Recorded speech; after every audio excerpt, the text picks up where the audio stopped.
출애굽기 32장에 나오는 말씀은 이스라엘 백성들이 출애굽한 후에 광야에서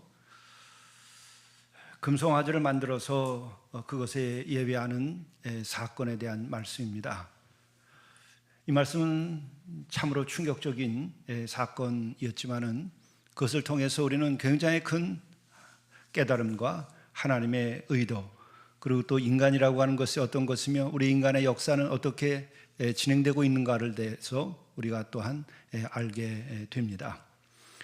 우선 이 금송아지를 만들어 놓고 예배하게 된 사건이 있기 전까지 어떤 일이 있었습니까? 이스라엘 백성들은 이집트 땅에서 강제 노역으로 고통을 받았습니다. 또 인구가 늘어나게 되게 되니까는 사내 아이가 태어나면은 모두 다 살해하라고 하는 바로 왕의 명의에 따라서 아이들은 죽임을 당했습니다. 이 같은 상황 속에서 이들은 부르짖을 수밖에 없었습니다. 어디서도 도움이 오지 않았습니다. 세상 땅 어느 곳에서도 이들을 도울 수 있는 사람들은 없었습니다. 그래서 이들은 하늘을 향하여서만 하나님께 부르짖었습니다. 이때 하나님께서 그의 부르짖음을 들으시고 모세라고 하는 한 인물을 세워서 이 고통에서 벗어나도록 합니다. 그래서 그들은 바로왕의 그 압제 속에 살다가 해방이 되게 되는 것이죠. 출애굽을 시작했습니다. 그리고서 도망쳐 나올 때에 뒤에서는 병거들이 뒤쫓고 있고 앞에는 홍해가 가로막고 있었습니다. 그러나 이때 하나님께서는 그 죽음의 직전 아주 멸망을 당할 그 시점에 홍해를 갈라서 그들을 구원해 주었습니다. 그러나 앞에 놓여 있는 그 광야는 살 수 있을 만한 곳이 아니었습니다. 우선은 물이 있어야 사는데 먹을 물이 없었습니다. 이때 하나님께서는 그들에게 바위를 쳐서도 먹을 물을 주셨습니다. 참으로 기적이 계속되는 것입니다. 그리고 또한 그 많은 인구가 먹을 식량이 없었습니다. 그때 매일 하나님께서는 만나와 메추라기를 그들에게 주었습니다. 그뿐만 아니라 광야에는 참으로 요즘 같은 내비게이션이나 약도나 지도도 없던 그런 시대였기 때문에 어디로 가야 가나안에 이르게 되는지 알 수가 없었습니다. 이때 구름 기둥, 불 기둥으로 그들을 인도했습니다. 낮에는 잘 보이라고 구름 기둥으로, 밤에는 보이지 아니하니까 불 기둥으로 그를 인도했고, 또 경우에 따라서는 그 불기둥, 구름 기둥이 머물러서 이동하지 않을 때는 백성들이 쉬고 진해에 머물러 있었습니다. 이 같은 놀라운 기적의 역사가 계속되고 있을 때에 하나님께서는 모세를 부르셨습니다. 시내 산에 오르도록. 그리고 이제 하나님께서는 그에게 십계명을 주려고 하는 것이죠. 일단 그 육신의 고통, 억압, 강제 노역, 죽임을 당하는 일들, 또 배고픔, 이런 것들은 해결되었지만은 결정적으로 이제 필요한 것이 무엇인가를 보여주시는 것입니다. 그것은 말씀이 필요하다고 하는 것이죠. 인간이라고 하는 것이 먹을 것, 입을 것 해결됐다고 해서 인간의 문제가 해결되지 않습니다. 그렇게 해서 우리가 행복하게 되는 것이 아닙니다.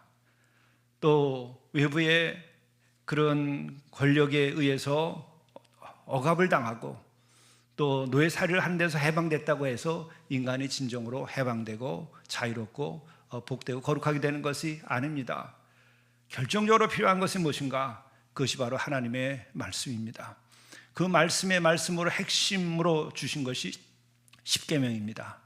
그래서 이제 하나님께서는 인간이 참으로 인간답게 살도록 하기 위하여서 영적으로 지음받은 인간이, 하나님의 형상대로 지음받은 인간이 정말 그 하나님의 그 목적대로 살기 위해서 필요한 것은 말씀이었습니다.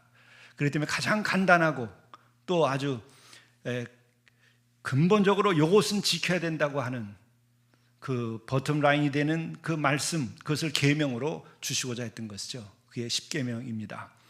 그래서 그 말씀을 주려고 할 때에 하나님께서는 모세에게도 경건하게 준비를 다 시켰습니다.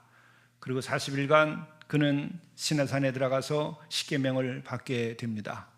근데 그 40일 기간을 이 산 아래에 있는 백성들이 기다리지를 못합니다. 그래서 그들이 결국은 택한 것이 송아지를 부어서 만들어 가지고 그것을 예배하게 되었다. 8절의 말씀입니다. 그들이 내가 그들에게 명한 길을 속히 떠나 자기를 위하여 송아지를 부어 만들고 그것을 예배하며 그것에게 제물을 드리고 있었기 때문에 그 시내산에 올라가서 하나님 앞에 있었던 모세는 명령을 듣습니다. 7절 말씀을 보면 너는 내려가라. 너는 내려가라. 왜 이 같은 일이 벌어지는 것일까? 우선 이스라엘 백성들이 믿음이 없었기 때문입니다.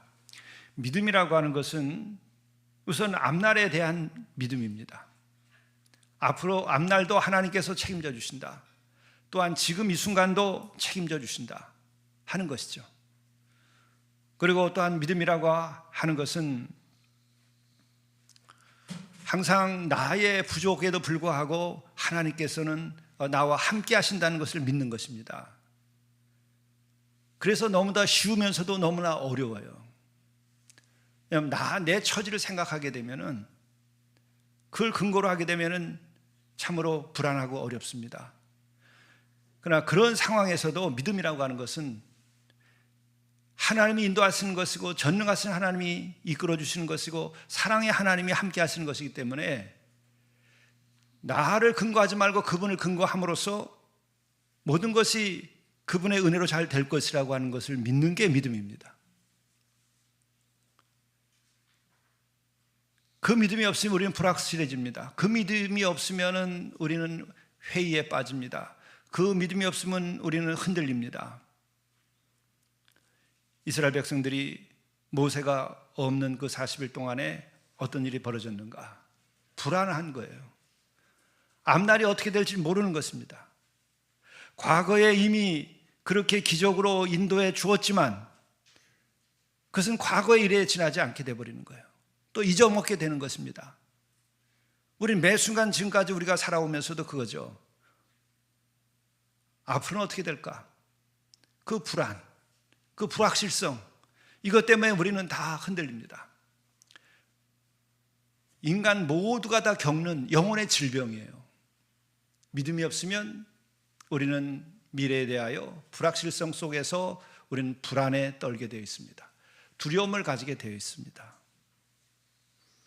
이 백성들이 지나간 과거에 그 놀라운 은혜를 입었음에도 불구하고 그 기적을 겪었음에도 불구하고 다 잊어먹은 거예요.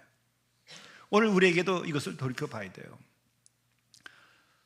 오늘 우리가 믿음이 없이 흔들리고 앞날에 대해서 불안해함을 피할 길이 없을지 모르겠어요. 그럴 때 우리가 다시 생각해야 될 것은 오늘 이와 같은 장면입니다. 지난 과거에 나와 함께 하시고 나를 도우시고 나를 구원하신 그 하나님의 은혜를 다시 생각해야 돼요. 또 우리는 존재론적인 측면에서는 언제 내가 하늘과 땅을 지어서 이 세상에 와 있습니까? 내가 내 목숨을 지어서 이 땅에 와 있습니까? 우리는 일체 나와 상관없이 주어진 목숨으로 또한 지으신 이 아름다운 하늘과 땅 아래서 우리가 살아가고 있는 거예요. 그 자체를 봐야 돼요. 이미 하나님께서 창조하신, 그래서 우리의 존재에 충만한, 우리의 삶에 충만한 그 은혜 자체를 우리가 봐야 돼요. 우리가 땅이 7.7의 지진이 나가지고 지금 굉장히 도시가 미얀마에서는 그 위기를 겪고 사람들이 죽는 일을 봤습니다. 예, 그거 굉장히 걱정스럽고 위험하죠. 종말의 징조처럼도 생각이 됩니다. 그러나 그럼에도 불구하고 그렇지 아니하는 전체가 아직도 하나님께서 운행하고 계신 거예요. 다만 우리는 그 같은 징조를 보면서는 회개해야 돼요. 왜 이와 같은 재난이 우리에게 닥칠까? 물리적으로나 혹은 우리들이 육적인 관점에서 보게 되면은 징조를 읽을 수가 없어요. 그런 원인이 어떤 지구의 어떤 이유 때문에 이렇다고까지밖에는 생각할 수가 없습니다. 또 엄청난 불이 지금 일주일 내내 불이 타가지고 놀라운 정말 그 사건들이 벌어져서 우리들이 고통을 받았죠. 지금도 그 고통 가운데 있습니다. 그것은 단순한 불을 눈으로 보기에는 산불이 난 사건이지만 왜? 라고 우리는 물을 필요가 있어요. 어떻게 해서 그 산불이 났느냐 말고 왜? 그것은 영적인 눈이 떠야져야 알 수 있어요. 이 백성들이 어떻게 했길래? 성경은 늘 거기에 대해서 얘기하는 겁니다. 정말 이럴 때 우리는 주님께 나가서 늘 할 일은 결론은 항상 간단한 것이고 쉬운 거예요. 회개하라. 회개하라. 근데 오늘 우리가 그런 기적을 다 겪었으면서도 송아지를 부어 만들어 가지고 그것을 예배하는 우상의 이런 일이 왜 벌어졌을까? 다시 한번 생각하는 거예요. 우리 안에 불신앙이라는 것은 미래에 대한 그 불확실성을 더 믿기 때문에 그래요. 믿음으로 그걸 이겨내지 못해서 그런 겁니다. 그리고 나중에 가나안 땅에 들어갔어도 똑같이 송아지를 부어 만들면서 이 사람들이 절하고 예배하는 일들이 계속됩니다. 이걸 종합적으로 생각해 보면은 어떤 얘기를 우리가 할 수밖에 없는가? 이들은 송아지가 필요하지 10계명의 2개의 돌판이 필요하지 않다고 생각하는 거예요. 하나님의 말씀보다 육신의 만족, 내 배를 충족시키는 것들, 내 육신의 쾌락을 만족시키는 것들, 10계명이 싫은 거예요. 하나님의 말씀이 싫은 거예요. 육신이 원하는 대로, 내 욕망대로 내 탐욕을 만족시키고 내 쾌락을 만족시키는 것이 제일이라고 생각하는 거예요, 인간들은. 10계명이 하나님이 불편한 거예요. 그러나 우리들이 다시 한번 생각해 보면, 여러분 10계명을 지켜서 망한 사람 여러분 봤습니까? 부모를 공경하라, 그래서 망한 사람 봤어요? 살인하지 마라, 살인하지 않고 남들을 욕하지 않고 잘 살아서 형제에게 욕을 하는 것도 살인이라고 예수께서 가르치셨는데 그렇게 하지 않고서 망한 사람 봤습니까? 인간이 또한 남녀가 살아가는데 우리에게 남녀 간에 간음하지 말고 정결한 사랑을 해라 했을 때 그거 지켜가지고 망한 사람 봤습니까?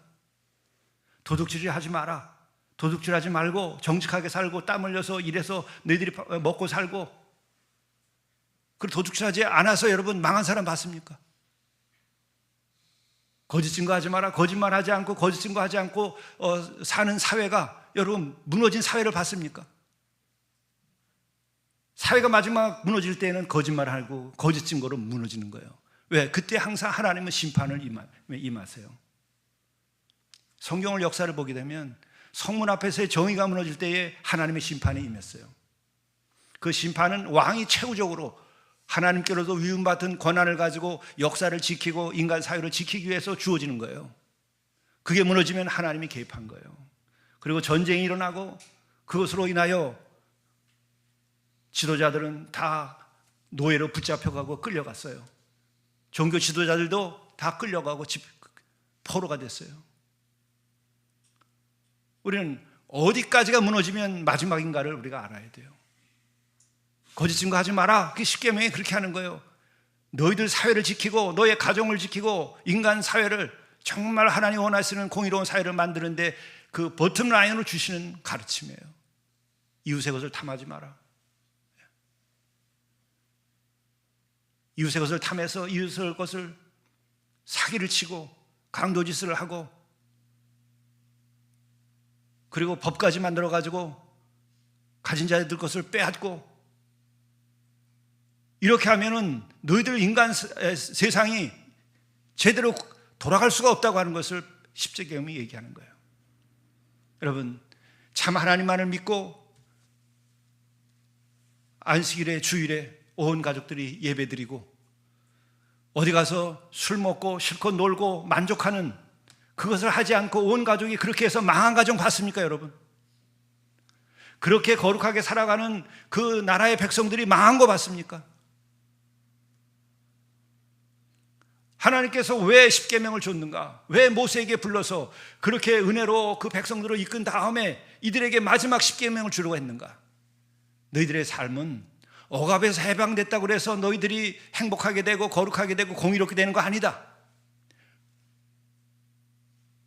강제 노역에서 해방됐다고 해서, 너희들이 죽임을 당하지 않게 됐다고 해서 너희들이 행복하고 너희들이 정의로운 사회를 만들어갈 수 있는 게 아니다, 그 얘기하는 거예요. 하나님이 택한 이 백성들이 실로 하나님의 백성으로서 거룩하고 존귀하게 살고 복되게 살도록 하기 위하여서 마지막 필요한 것은 뭔가? 두 개의 돌판에다 십계명을 준 거예요. 여러분 가정에 그 계명을 지켜가면서 여러분들이 산다고 한다면 1대, 2대, 3대, 4대, 5대까지 이르러서 1000대 1까지 복을 받아요. 그러나 이 금송아지를 섬기는 건 근본적으로 무엇을 의미하는 거냐? 금송아지를 섬긴다고 하는 것은 십계명이 필요 없다는 거예요. 우리는 그걸 따르기 싫다는 거예요. 영을 따라 살지 아니하고 우리는 육을 따라 살겠다는 거예요. 배를 하나님으로 여기고 살겠다는 거예요. 물질로 우리는 족하다고 하는 거예요. 육신의 쾌락을 나는 만족받아야 되겠고 그러면 행복할 것이라고 생각하는 거예요. 그렇지 않고 절제하고 정결하게 사는 것은 불편하다고 하는 거예요. 오늘 우리 사회는 어떻게 됐습니까? 지금 법까지 바꿔가면서 간음을 허락하지 않아요. 간음을 이라는 죄 자체를 없애버리고 그런 기준을 허락하지 않는 거예요. 그게 자유라는 거예요. 그렇게 해서 여러분 가정이 지켜지고 여러분 자녀가 지켜지고 이 나라가 자자손손이 잘 살게 될 것 같습니까?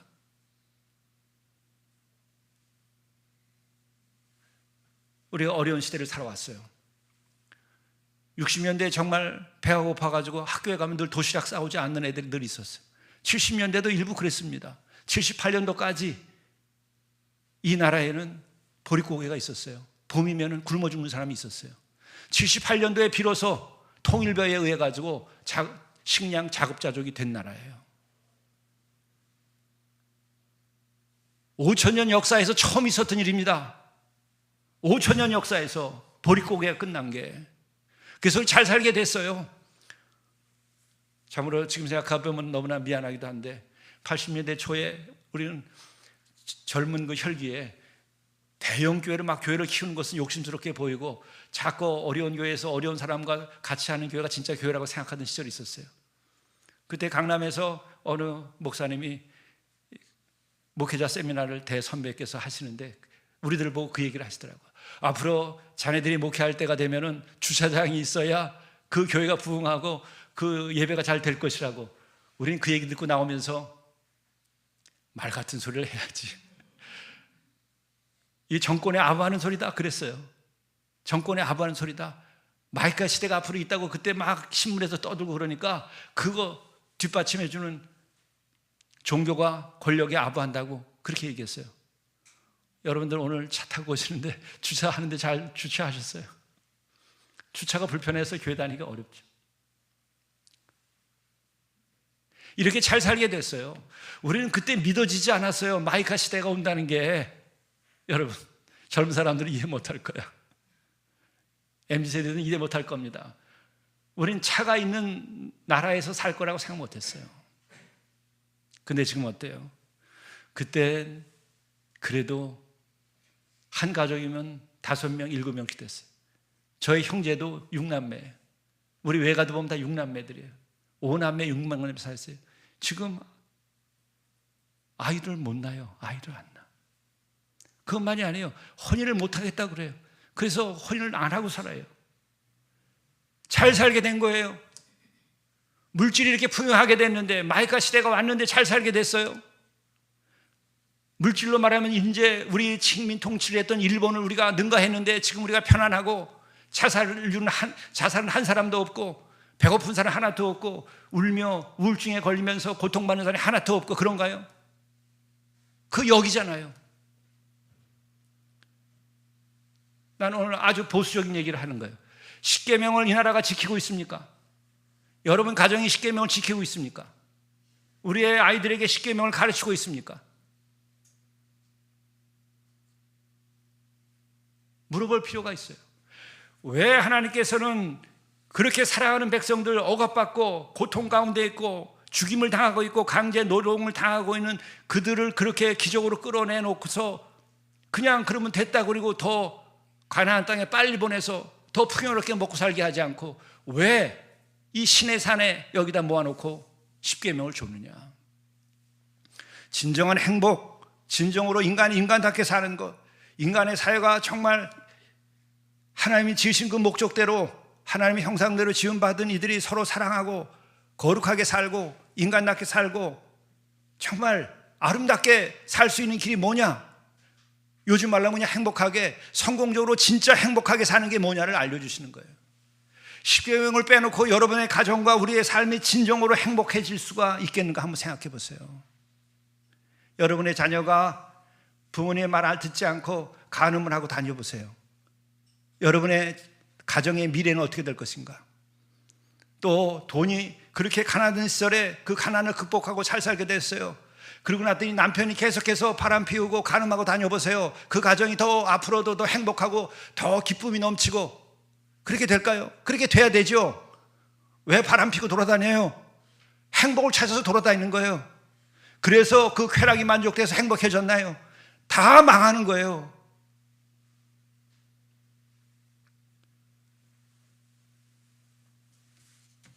우리는 지금 우리가 만들어 놓은 어떤 인간의 철학이나 또 이념 같은 것을 내세워 가지고 십계명을 다 어기고 살면서도 다 정당한 이유를 대요. 우리는 어떤 이유 때문에 범해도 괜찮다고, 우리는 어떤 이유 때문에 도둑질해도 괜찮고, 어떤 이유 때문에 우리는 거짓 증거해도 괜찮고, 그렇게 말하고 사는 거예요. 천륜을 어기는 거예요. 하나님의 법을 어기는 거예요. 만물의 생사화복과 만물을 지으신 분의 그 법, 마지막의 심판자의 그 뜻을 어기는 거예요. 인간이 누군데?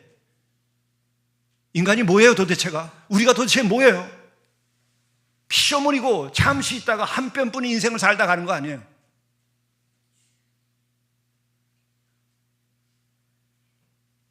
내 자신을 내가 만들었나요? 풀 한 폭이라도 우리 인간이 만들었느냐고요. 하늘의 별은 얘기할 것도 없어요. 지구를 얘기할 것도 없어요. 내 집안에 들어오는 화초 하나로 내가 만들었어요. 우리 손 안에 있는 게 아니라 우리에게 주신 것을 우리가 가지고 사는 거예요. 그것을 주신 분의 그 섭리와 법을 따라야만 되는 거예요.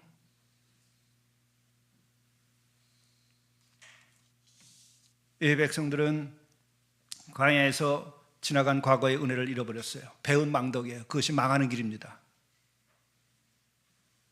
가정도, 사회도, 국가도, 교회도 이전에 우리와 함께 하시고 기적적으로 나를 도와주시고 인도했던 것을 잊어먹으면 그게 이제 화근이 되는 거예요. 그것은 사적으로도 마찬가지입니다. 하나님의 은혜만이 아니라 어머니, 아버지의 은혜, 또 스승의 은혜, 주변에 나를 도와주신 은혜, 내가 어려울 때 도와주신 그 손길들, 그 도와준 교회들, 여러분 그 손길을 잊어먹으면 그게 화근이 되는 거예요. 배은 망독으로 인하여 망하게 되는 거예요. 그리고 또 하나는 다시 말씀드리지만은 미래에 대한 불안과 두려움을 갖는 것은 믿음이 없기 때문에 그런 거예요. 그것이 나를 흔들면 여러분들은 바로 회개해야 돼요. 나와 지금까지 함께 해주셨던 하나님, 나의 가정을 이렇게 해주시고 나에게 이러한 사랑할 수 있는 이들을 허락해 주시고 교회를 허락해 주시고 지금까지 나를 이렇게 여러 가지로 돌봐주시는 그 하나님의 은혜, 그것을 내가 믿지 못했던 것에 대해서 여러분 회개해야 돼요. 그런 순간에 우리는 미래에 대한 두려움이 사라지고 또한 미래는 어디예요? 믿음은 보이지 않는 것의 실상이에요. 믿음을 가지게 되면은 그 미래가 불안해지지 않아요. 갑자기 내 손 안에 들어와요. 손으로 잡히는 것 같아요. 그렇기 때문에 용감하게 믿는 사람들은 나가는 거예요. 그러나 믿음이 떨어지면은 문 밖에 나가는 것도 두려워요. 오늘 무슨 일을 당할까 봐. 그러나 믿음을 가지고 주님께서 나와 함께 하신다는 것을 내가 경험하게 되고 그걸 믿고 있으면은 물과 불을 지날지라도 두려워하지 마라. 내가 너와 함께 하리라. 내가 너를 지키리라. 이게 생겨요. 그렇습니다. 그를 함께 한다고 하는 것을 저는 경험할 때, 여러분, 제가 깜깜한 밤에 공동체에 너무 좋다고 숲길로 나가면 목사님 무섭지 않냐고, 그 혼자서 왜 그 산속을 그렇게 다니시냐고, 그게 왜 무서워요? 나는 거기서 주님이 함께 하는 것을 나는 경험했기 때문에 그래요. 어떤 때에 내가 함께 일하는 게 너무 힘들어서 다들 나가서 쉬라고 그러고 안식오를 선포하고 한 달을 내가 산에서 혼자 살았어요. 아침에 새벽에 일어나서 혼자 밥 먹고 기도하고 그리고 나가서 장비를 들고 나무를 자르고 길을 내고 그리고 해가 질 때까지 그런 며칠 계속 하는데 힘들죠. 그런데 그 힘든 것을 통해서 나는 내가 주님께 순종한다고 하는 것을 내 스스로 자인하고 싶었던 거예요. 주님이 인정을 하시는 건 주님이 알아서 하실 건데 내 스스로가 자증하는 게 있어야 될 거 아니에요. 내 스스로도 그래 네가 순종한다라는 자기의 확신이 나름대로 또 필요한 게 있어요. 그런 시간을 보낼 때에 그 해가 지는 저녁에 숲에서 바람이 부는데 바람 소리가요 어떻게 들리는 줄 아세요? 내가 너를 안다. 내가 너를 안다. 그 순간에 피로고 어려움이고 뭐 고독이고 다 사라져버려요. 내가 너를 안다. 그 숲이 얼마나 어둠이 내리기 시작하는데 아름다운지 알 수가 없어요. 그리고 어떤 날은 그래서 맨발로 밤이 어둠이 내리는데 그냥 맨발로 그 산길을 그냥 걸었어요. 왜? 신을 신고 걷는 게 불경하게 느껴져요. 하나님 주신 이 땅을 내가 선 것은 거룩한 것이니 내 발에서 신을 벗으라는 그 말씀을 처음에 가서 들었었잖아요. 그래서 그 말씀이 밀려오니까 신발을 신는 게 성고예요. 신발을 벗고 그 돌길이지만 걸으면서 달이 뜨는데 충만한 거예요. 만일에 그때 하나님이 나와 함께 하신다는 것을 내가 느끼지 못하고 있고 나의 동의한 것을 못한다고 그러면 어떡하겠어요? 야, 이 멧돼지 나면 어떡하냐? 예? 그 멧돼지 다니는 길이 있잖아요. 사슴도 나오고 고라니도 다니는 길이 있어요. 또 뱀이라도 나면 어떨까? 두려움이 찾아오는 거예요. 사람이 아니어도 그 산속에서. 그러나 그렇지 않을 때는 그 어디나 하늘나라, 여기가 에덴 동산이에요. 천국 같아요. 세상에 이런 공간을 나에게 주신 하나님 감사합니다. 이런 은혜가 어디 있습니까? 아주 다른 우주에 와 있는 것 같아요. 하늘에 별이 빛나고 한쪽에는 달이 떠오르고 있고 그리고 달 그림자로 내 그림자를 보고 숲에서는 시원한 바람과 냄새가 나고 산내음이 나고 시냇물 소리가 나고 여기가 어딘가? 그게 한밤중이에요. 여러분 믿음이 없고 주님이 함께 한다고 생각 안 해보세요. 무서워요. 고독해요. 버림받은 것 같을 거예요. 내가 왜 여기 와서 혼자 이렇게 하고 있나? 멧돼지라도 나오면 어떨까? 또 혹은 뭐 서울의 습관처럼 강도라도 만나면 어떨까? 이럴 수 있을 거예요. 바로 믿음은 이러한 불안과 불확실성에 대해서 우리들이 이길 수 있는 거예요. 그럴 때 우리는 지혜가 싹이 터서 불안 때문에 뭔가를 결정하지 않고 내 앞날을 바르게 결정하고 갈 수가 있어요. 쫓기지 않고 내 인생을 살 수 있단 말이에요. 뿐만 아니라 사명을 가진 이들은 그것을 가져야 힘이 생겨요. 두려울 것이 없어요. 이 백성들이 여기서도 하나 더 얘기할 게 뭐냐면 이들이 가나안에 들어가서 어떻게 살 것인가에 대한 그 사명이 없는 거예요. 모세와 다른 게 그거예요. 모세는 하나님을 만나고 사명을 받았기 때문에 그는 지금 산 위에 올라가 있고 그리고 이따도 보겠지만 놀라운 일을 벌려요. 중보기도를 하는 겁니다. 바로 그거예요. 자신에게 주신 사명에 대하여 확고한 믿음을 가지고 가는 거예요. 그 믿음이 중요한 거예요.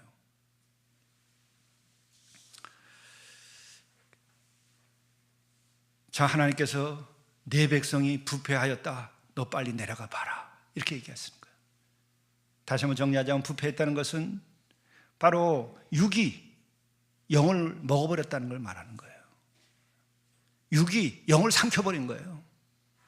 그래서 물질에 따라만 살아야 돼요. 영의 요구가 사라져버린 거예요. 내 안에 내 영이 작용하지 않아요.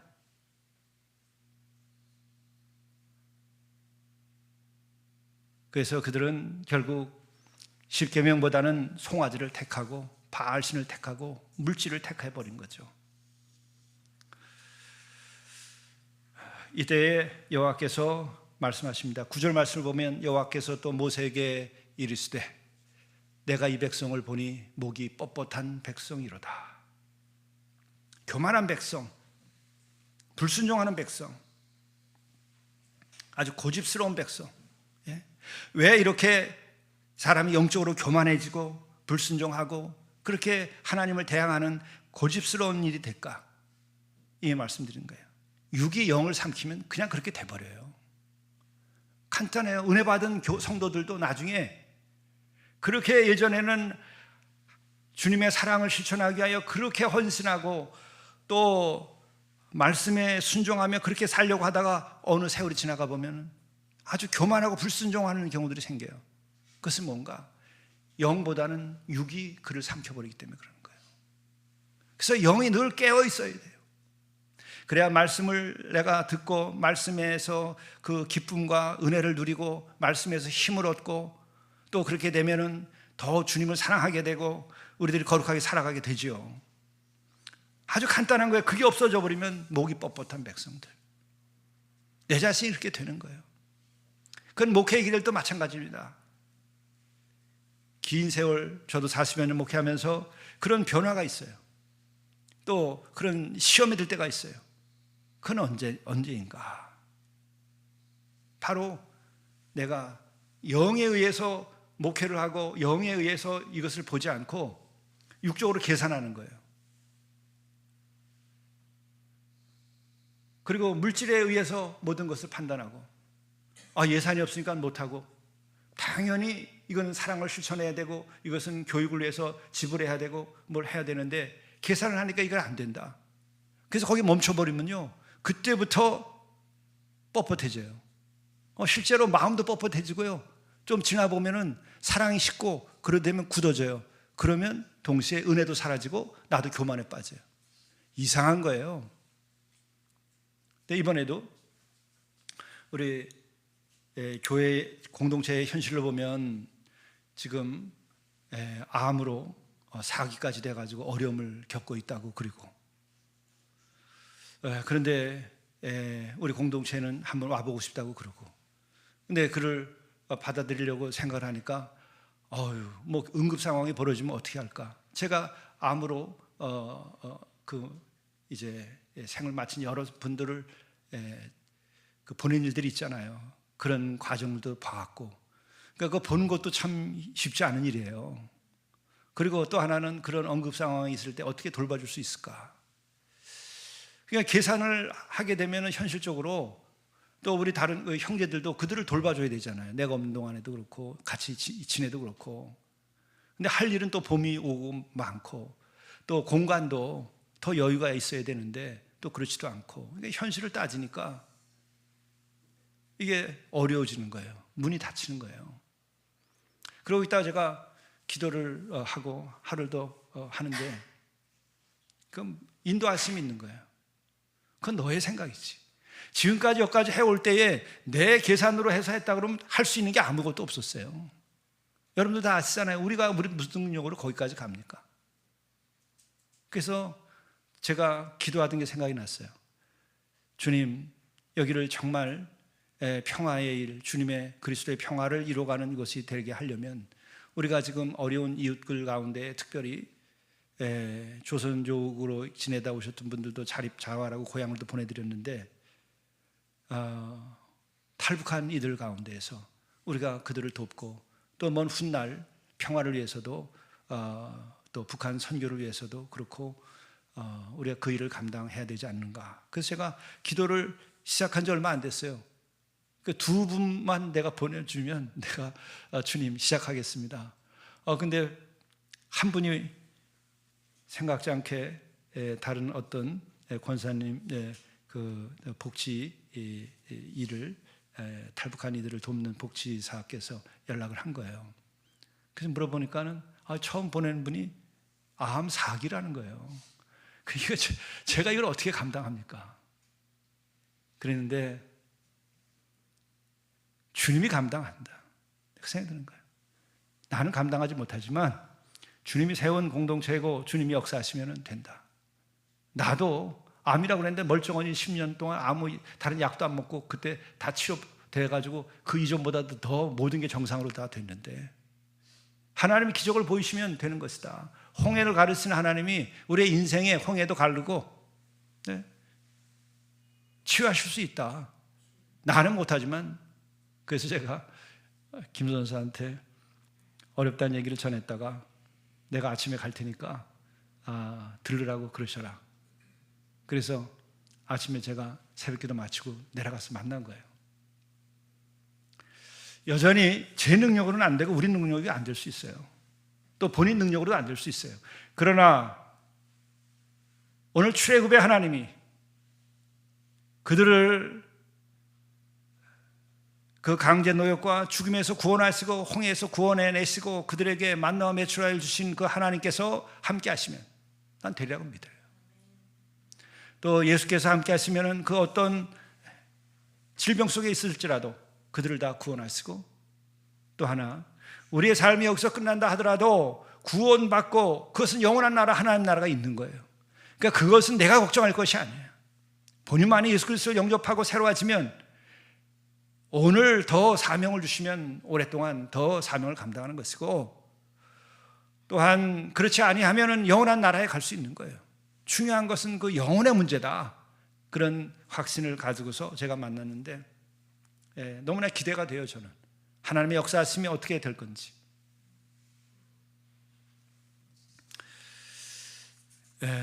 제가 목이 더 뻣뻣해질 뻔했는데 벗어났습니다. 근데 이때 놀라운 것은 모세에게서 우리가 배울 큰 것이 있어요. 이렇게 하나님께서 목이 뻣뻣한 백성이로다 하면서 10절에 놀라운 말씀을 해요. 그런즉 내가 하는 대로 두라. 내가 그들에게 진노하여 그들을 진멸하고 너를 큰 나라가 되게 하리라. 네 백성들을 다 내가 진멸하고 끝을 내고 너로부터 다시 내가 시작하겠다. 그 얘기를 하신 거예요. 하나님은 하시려면 하실 수 있어요. 한 사람을 들어서도 할 수 있어요. 아브라함 하나 들어서 이렇게 한 거예요. 이제는 아브라함이 아니고 내가 모세 너를 들어서 내가 하리라, 이 얘기하시는 거예요. 무서운 거죠. 근데 이때 모세가 대답합니다. 11절 말씀이에요. 모세가 그의 하나님 여호와께 간구하여 이르되, 여호와여 어찌하여 그 큰 권능과 강한 손으로 애굽 땅에서 인도하여 내신 주의 백성에게 지금 진노하시나이까? 어찌하여 애굽 사람들이 이르기를 여호와가 자기 백성을 산에서 죽이고 지면에서 진멸하려고 저주하여서 인도하여 내었다고 말하게 하시려고 이렇게 하시나이까? 주의 맹렬한 노를 그치시고 뜻을 돌이키사 주의 백성에게 화를 내지 마옵소서. 모세가 이런 소리 할 줄은 아마 하나님도 놀라셨을 거예요. 모세가 어떤 자예요? 자기의 의분 때문에 이집트에서 사람을 쳐 죽인 거예요. 살인자예요. 그 분노가 얼마나 컸고 힘이 얼마나 좋았으면 의분 때문에 쳐서 죽인 거예요. 그리고 도망치게 된 것이죠. 그랬던 그이가 여기서 중요한 거예요. 어찌하여 주의 맹렬한 노를 그치지 아니하시고 이렇게 하시나이까? 뜻을 돌이키사 주의 백성에게 이 화를 내리지 마옵소서. 그러면서 또 간청을 합니다. 주의 종 아브라함과 이삭과 이스라엘을 기억하소서. 내가 너를 통해서 이제 새로 시작하겠다고 그랬더니 그게 아니라 저를 기억하지 말고 아브라함, 이삭, 이스라엘 우리 조상 때부터 약속하시지 않았습니까? 주께서 그들을 위하여 주를 가리켜 맹세하여 이르시기를 내가 너의 자손을 하늘의 별같이 많게 하고 나의 허락한 이 온 땅을 너에게 자손에게 주어 영원한 기업이 되게 하리라 하셨나이다. 그렇게 하시지 않았습니까? 내가 아니라 우리 아브라함과 이삭과 야곱, 이스라엘 이 조상들에게 당신이 약속하지 않았습니까? 그거를 지켜주십시오. 그 얘기를 하는 거예요. 이게 이렇게 모세가 바뀐 거예요. 나로부터 시작하겠다니까 아멘 할렐루야 나로부터 시작하십시오 이러지 않은 거예요. 근데 왜 이렇게 됐을까? 참 여기서 우리들이 다시 한번 하나님께서 자비를 베푸신 것은 정말 하나님이시면 그럴 수 있겠다 하지만은 우리의 믿음에서 그러나 저는 모세가 이렇게 된 것이 참으로 놀라운 일이에요. 그 힘도 넘치고 의분이 있어서 사람을 쳐죽이게 하지 않은 이가 어떻게 이렇게 온유한 자가 되었을까? 한마디로 우리가 다 아는 것처럼 민수기에 보게 되면은 모세에 대해서 딱 한 줄의 묘사가 있어요. 당대에 온유함이 모세보다 더 승한 이가 없더라, 더한 이가 없더라, 가장 온유한 자라고 얘기를 해요. 처음에는 그렇지 않았어요. 사람을 쳐 죽일 정도까지. 우리 사람들 가운데 그런 사람이 얼마나 있어요. 그런데 온유한 자가 됐다는 거예요. 저는 그런 생각이 들어요. 자기가 사람을 쳐 죽인 그 사건으로 인하여 아마 40년 광야 생활을 할 때에 많이 생각하지 않았을까? 네? 쳐서 죽인다는 게 여러분 얼마나 끔찍한 일이에요. 그것이 그의 마음을 계속 같은 인간으로서 인간을 죽인다고 하는 것이 어떤 이유에서든지 이것은 있을 수가 없는 일이다. 아마 그런 생각을 깊이 하지 않았을까? 저는 이 장면을 생각하면 늘 만델라를 생각해요. 자기는 테러리스트였었어요. 확신범이었어요. 테러가 정의였어요. 사람을 죽이는 것이 정의였었다고. 젊은 날에 너무나 억울하니까 240년을 착취를 당하고 죽임을 당하고 차별을 받고, 인종차별이 얼마나 무서운 거예요. 그러면 우리가 눈에는 눈, 이에는 이를 생각하면은 만델라가 옳아요. 저도 그 편을 들을 수 있겠어요. 오죽하면 그렇겠어요. 자기 스스로가 테러리스트였고 그것을 계획하고 하다가 옥에 잡혀 들어갔어요. 옥에 갇혔을 때 그가 주님을 새롭게 만나게 되는 거죠. 그때 그는 그것을 회개하는 거예요. 달라지는 거예요. 온유한 자가 되는 거예요. 살인을 하고 의분에 사로잡혀 있었던 이 모세가 온유한 자가 되고, 그렇게 되니까는 그는 정말 그 백성을 사랑하고 인간을 사랑하고 하나님께 대하여 순종하는 자가 된 거예요. 하나님께 대하여 순종하는 자가 된 거예요. 그것은 진리에 순종하는 것보다 더 큰 거예요. 왜냐하면 진리에 대한 것은 내가 이해를 해서 그것을 따르겠다는 수준이지만, 하나님께 대한 순종은 내가 목숨을 다하고 마음을 다하고 뜻을 다하여서 그를 사랑하고 그를 위하여서는 내가 모든 걸 바치겠다고 하는 거예요. 거기에서는 온유함이에요. 그리고 또한 그에게서 결정적인 것은 그 기간의 마지막에 하나님을 만나요. 하나님을 만나요. 난 그때가 중요하다 봐요. 그 이전이 없었으면 하나님께서 그렇게 나타나서 만나 주셨을까? 하나님이 기다리셨던 거예요. 우리의 생애에서도 마찬가지예요. 어느 순간 하나님께서 나를 쓰려고 하실 때에 일정 기간이 필요해요. 내가 준비되지 않으면 하나님이 나타나도, 또 하나님이 사명을 주셔도 아멘하고 받아들이기가 어려워요. 회피하게 돼요.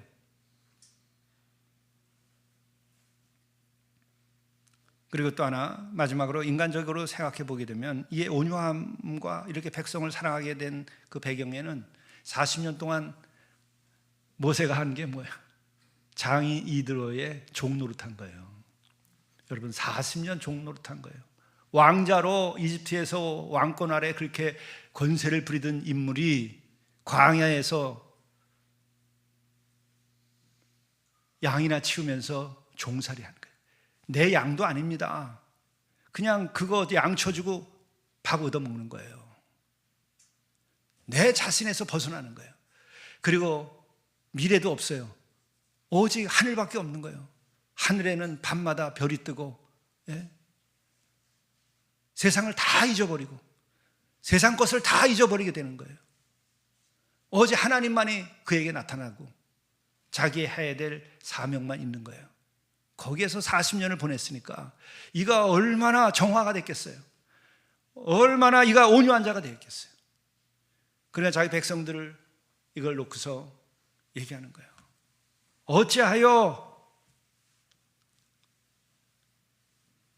맹렬한 노를 그치시지 아니하고 돌이키시지 아니하고 이렇게 하시려고 하십니까? 이 백성을 살려주십시오. 이게 중보라는 거예요. 중보기도. 여러분 가정이 잘 되려면 어떻게 하면 잘 될 것 같아요? 오늘부터는요, 계산하지 마세요. 우선 먼저 계산하지 말라고요. 아이들이 뭐가 잘 되고 못 되고 먼저 생각하지 마세요. 모든 문제가 있으면 내가 분석하기 전에 중보 기도를 하겠다고 생각하세요.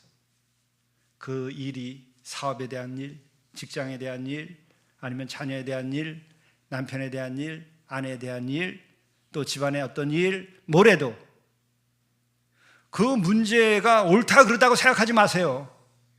그냥 문제니까 내가 이것을 해결하게 해달라고 하나님께 맡기고 중보기도하는 거예요. 모세가 기도할 때 그렇죠.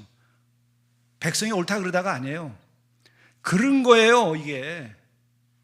그러니까 우리가 중보기도 한다 그러면은 옳기 때문에 그를 위하여 중보기도 하는 거 아니에요. 이 나라를 위하여 중보기도 한다 그럴 때도 이 나라가 옳기 때문에 중보기도 하는 거 아니에요. 교회도 또한 여러분이 주변에서 직장의 일도 중보기도 할 일은 잘못됐기 때문에 기도하는 거예요. 하나님께서 이것을 해결해 주십시오. 보네폴은 여러분들이 잘 아는 현대의 순교자이기도 한 분이죠. 교회에 대한 이야기를 할 때 보네폴은 그런 얘기합니다. 교회가 언제 무너지는가? 보네폴은 나를 따르라고 하는 책도 썼어요. 예수를 따르고 또 이렇게 의를 위하여 일어서야 교회가 선다 그러지 않았어요. 보네폴 자신도 뭐라 그러냐? 교회는 중보자가 없을 때 무너진다는 거예요. 여러분의 가정도 중보자가 없을 때 무너지는 거예요. 다 옳아서 지켜지는 거 아니에요. 또 그럴 때면 다 무너지는 것도 아니에요. 잘못되고 그릇됐을 때도 중보하게 되면 중보 기도로 인하여 살아나는 거예요. 인간의 관계도 살아나고 부부의 관계도 살아나고 자식과 가족 관계도 살아나고 또한 그 외에 여러 가지 가정의 일이나 또 교회의 어떤 일도 중보 기도가 우리를 살리는 거예요. 돌이켜보세요. 여러분이 지금 어려움이 계속 오랫동안 계속 진행되어 오고 해결되지 않았다고 한다면 여러분 걱정을 하셨습니까? 아니면 중보기도 하셨습니까? 여러분들이 정죄를 하셨습니까? 그를 위하여 중보기도 하셨습니까? 여러분들 옳고 그름을 계속해서 따지고 토론을 했습니까? 아니면 그를 위하여 중보기도 했습니까? 역사를 창조해 나가는 데는 중보기도가 있어야 되는 거예요. 이 나라를 지금 보세요. 중보기도를 해야 돼요. 네가 옳다 내가 옳다 끝이 없는 거예요. 그걸로 전쟁을 일으키는 거예요. 내전도 일어날 수 있는 상황이에요. 이 나라는. 전 세계는 지금 더더욱이 전쟁 속으로 몰려가고 있어요. 정의가 아니라 다 돈이에요. 송아지란 말이에요. 송아지. 금송아지를 지금 하나님으로 섬기고 있단 말이에요. 지금 지구상에 있는 인간들이. 불이 안 나겠어요? 지진이 안 나겠어요? 인간들이 이 짓을 하고 사는데 해결을 뭘로 할 수 있을 것 같아요? 무슨 협상으로? 아니에요. 중보 기도해야 돼요. 여러분 누가 양보합니까? 세상에 다 자기네들대로 옳은 이유가 있단 말이에요. 그리고 나타나는 건 뭐예요? 모두가 다 희생자고 모두가 상처를 입어요. 모두가 고통에 빠져요. 똑같은 거예요. 우리 남북한의 역사를 보세요. 지금 1세기 동안 어떻게 되어 있나? 중보 기도를 해야 돼요.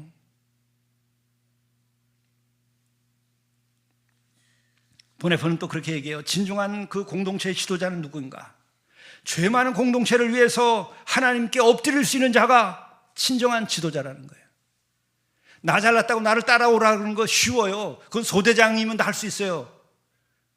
그러나 사단장이고 군단장이고 참모총장이 되면요, 나를 따라오라고 하는 것 같고 다 안 되는 줄 알아요. 인간의 역사와 인간의 삶이라는 게 그렇게 간단하지 않아요. 그러니까 예수께서는 죽을 수밖에 없는 거예요. 내가 죽어야 되고 내가 십자가를 져야 되고 내가 너희들을 사랑한다는 것을 보여줘야 되고 진리가 뭔지를 보여줘야 되고 해결책이 뭔지를 보여주기 위하여 십자가를 지신 거예요. 그래서 민족의 십자가를 지는 이가 필요하고 가정의 십자가를 지는 이가 필요하고 우리 교회가 이제 24주년을 만나는데 내가 그런 생각이 드는 거예요. 교회가 새로워질 수 있는 것은 뭐냐? 십자가를 지고 하나님께 엎드리는 것밖에 다른 방법이 없어요. 계산하고 누가 옳고 그르고 역사를 쓰고 그걸로 해결되지 않아요.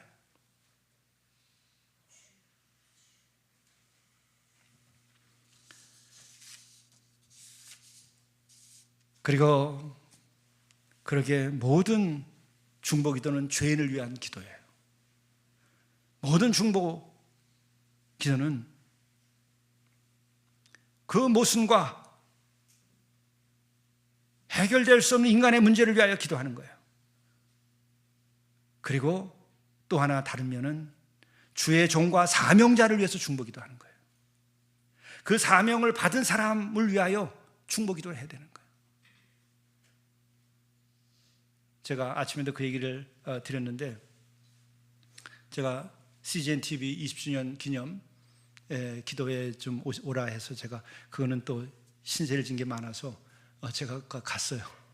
왜냐하면 지금도 7년 전에 이재원 목사님이 우리 교회에 내가 설교하는 것을 CGN에다 냈으면 좋겠다 그랬어요. 근데 고화질 TV를 녹화를 해갖고 고화질로 해서 내보내야 된대요. 근데 우리는 중고 200만 원짜리 그 오디오 시설밖에 없고, 노승희 형제들 그냥 이 감당도 못하는데 차고 넘치고 하니까는 우리가 그 어렵다 그러겠어요. 그랬더니 마치 헌금이 막 들어온 게 있다고 그러면서 1,000만 원을 보내가지고 이 시스템을 그때 저 카메라 들고 그때 만든 거예요. 갖다 놓은 거예요.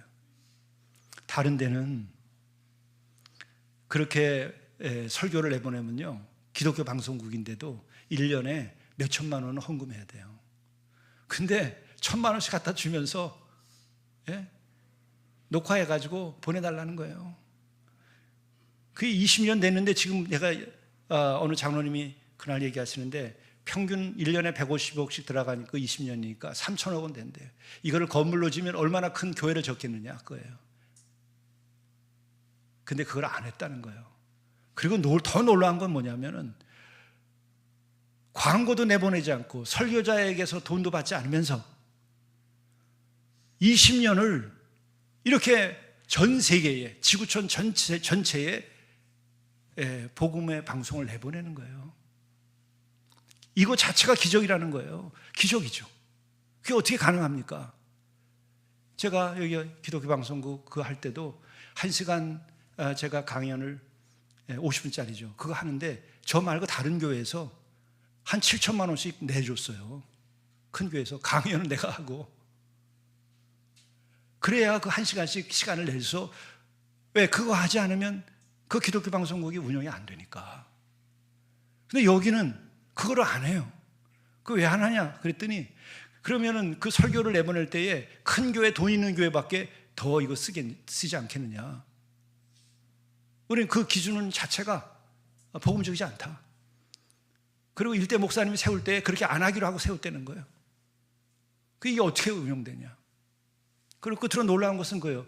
저도 기독교 방송 한 7년 가까이 자문위원을 했었는데, 거기 제일 안타까운 게 뭐냐면, 방송이나 이런 출판은요, 사람의 그 소프트 파워가 굉장히 중요해요. 아이디어, 창의성, 인간이 중요합니다. 근데 월급이나 생활비가 적으니까 실력이 쌓으면 다른 데로 가요. 그걸 이해할 수 있어요. 아이들도 크고 그러니까는 생활비가 필요하겠죠. 그러니까는 늘 정체돼 있어요.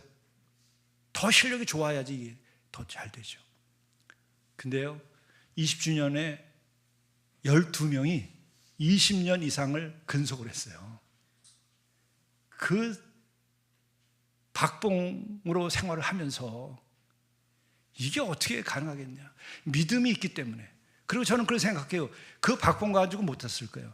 그러나 또 다른 은혜를 그들에게 베푸시고, 또 자녀에게 하나님께서 장학금을 주시든지 어떤 기회를 주시든지, 그런 사건들이 아마 그 가정에 있었기 때문에 그 가정이 유지됐을 거예요. 저도 목회하면서 그걸 경험을 해요. 할 수 없는 기회를 하나님 주시는 거예요, 자녀들에게도. 그래서 제가 기적의 현장을 내가 오늘 또 봤다고 거기 본부장님이나 분들에게 얘기를 했어요. 고맙다. 내가 힘을 얻고 간다. 경영 논리로 하면은 벌써 문 닫았어야 돼요. 벌써 문 닫았어야 돼요. 이게 하나님 나라 운동이에요. 하나님이 주관하셔야 되는 거예요. 그리고 하나님이 하시면 그 어떤 것도 하시는 거예요.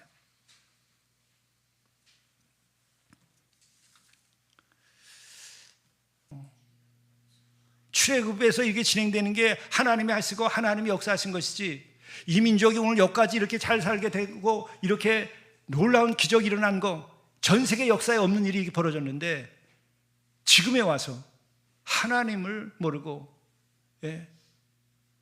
그건 위험한 거예요.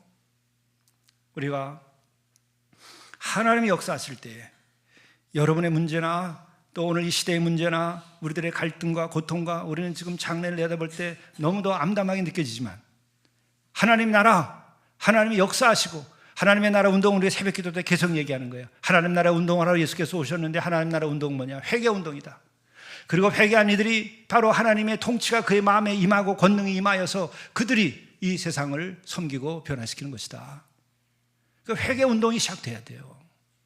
모든 부흥운동은 진짜 부흥운동은 회개 운동이었고, 이 나라에서 1905년도 나라가 그 조약을 맺었을 때 부흥운동이 일어났고, 또 1910년도 한일의 합병이 이루어졌죠. 그때 대부흥운동이 일어나면서 3.1운동을 주도했어요. 그리고 그 다음에 무너질 때 30년대에 대부흥운동이 일어났는데 그때 다 회개운동이었어요. 선교사들이 먼저 회개했어요. 우리들의 교만, 어떤 그 인종적인 우월의식, 선교사라고 하는 우월의식, 그것을 놓고 하디가 교인들 앞에서 울면서 회개했어요. 의사라고 자기가 우월한 의식을 가졌던 것을 회개하고 나의 교만을 용서해달라고. 그게 부흥운동의 시작이에요. 그럴 때 성령이 역사하셔서 이 민족을 오늘까지 이렇게 이끌어 주심을 우리가 잊으면 안 돼요. 그러면 오늘 우리가 어떤 어려움이 있어도 우리는 극복할 수 있습니다. 그리고 세계적으로도 지금 많은 징조가 있어요.